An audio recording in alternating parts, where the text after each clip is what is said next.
Blinkit का revenue Q2 FY26 में पिछले साल के मुकाबले 756% से बढ़ गया है, लेकिन most of this growth actual orders के बढ़ने से नहीं बल्कि बिजनेस मॉडल चेंज होने की वजह से है।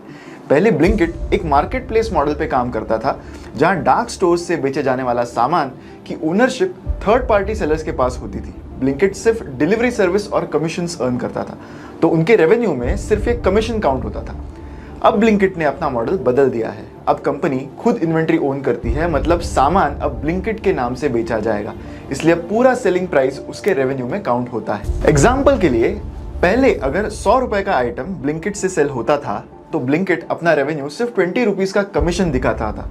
अब वही आइटम अगर ब्लिंकिट अपनी इन्वेंट्री से बेचे तो पूरे 100 रुपए उसके रेवेन्यू में काउंट होगा। इस चेंज का एक फायदा यह है कि ब्लिंकिट अब अपनी प्राइसिंग और सोर्सिंग पर ज्यादा कंट्रोल ले सकता है।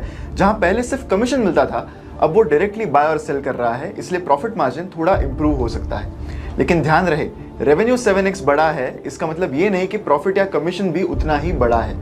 बस अकाउंटिंग और ओनरशिप स्ट्रक्चर चेंज हुआ है, जिससे टॉप लाइन में जंप आया है और मार्जिन थोड़े से बेटर हुए।